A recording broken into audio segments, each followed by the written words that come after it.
Hoy veremos la articulación radiocarpiana. De acuerdo, para poder estudiarla tenemos que recordar la estructura ósea de la mano, en la cual vamos a diferenciar dos hileras de huesos, una fila superior con el escafoide semilunar, piramidal y pisiforme, y la fila inferior conformada por el trapecio, el trapezoide, el grande y el ganchoso. Sería mejor apreciarlo con esta imagen.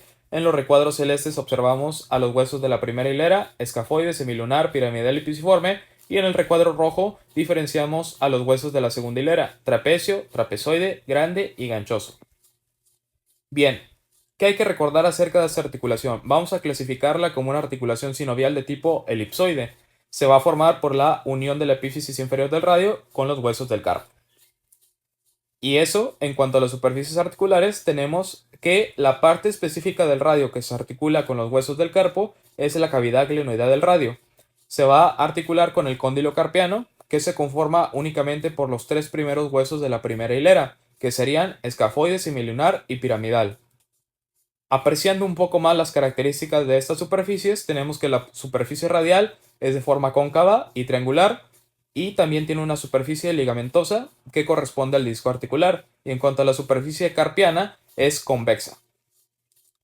Esta imagen lo define perfectamente. Esta es la cavidad glenoidea del radio. Como es una cavidad, es cóncava y responde a la convexidad del cóndilo carpiano, conformado por el escafoide semilunar y piramidal. Esta es una perspectiva de la articulación ya montada como tal. Podemos apreciar los distintos medios de unión, de los cuales, por cierto, hablaremos ahora. El primer medio de unión, y que es el sostén de toda la articulación, pues es la cápsula articular. Se va a insertar en los bordes de las superficies articulares anteriormente mencionadas.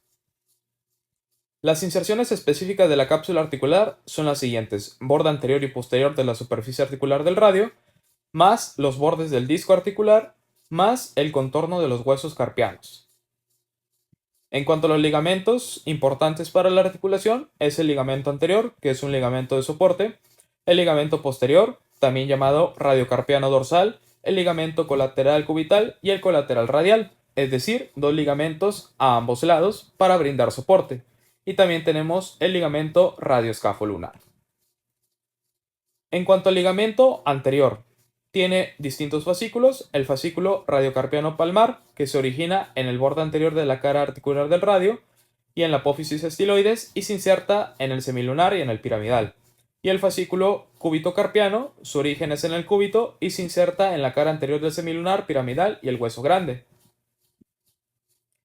Aquí lo podemos observar, el ligamento radiocarpiano palmar con sus dos fascículos y el ligamento ulno-palmar.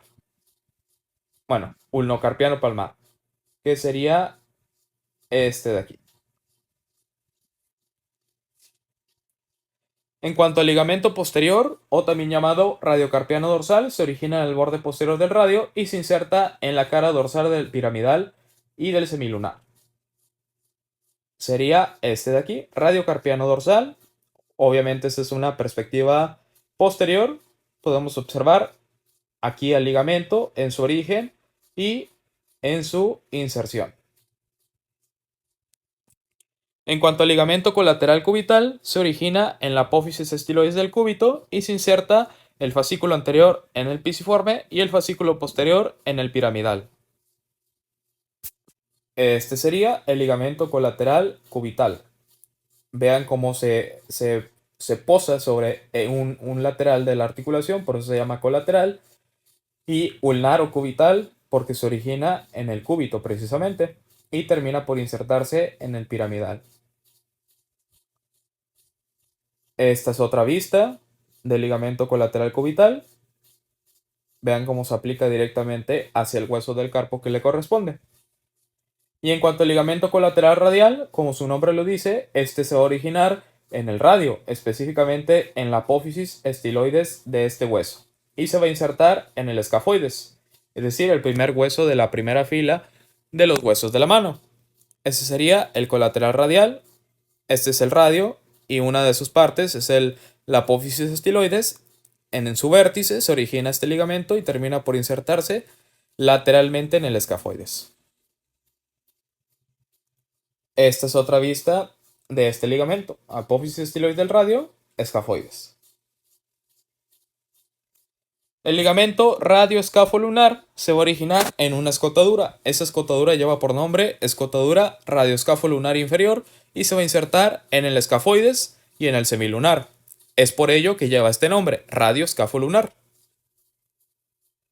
En cuanto al apartado sinovial, que es sumamente importante para brindar lubricación y evitar la fricción entre cada uno de estos huesos, tenemos distintos recesos, los cuales ustedes están apreciando en esta imagen. Pero vean, algo que llama mucho la atención son las líneas o interlíneas que hay entre cada hueso, entre cada uno de los huesos del carpo, que también están proveídos por esta parte sinovial, lo cual obviamente protege en demasía la articulación.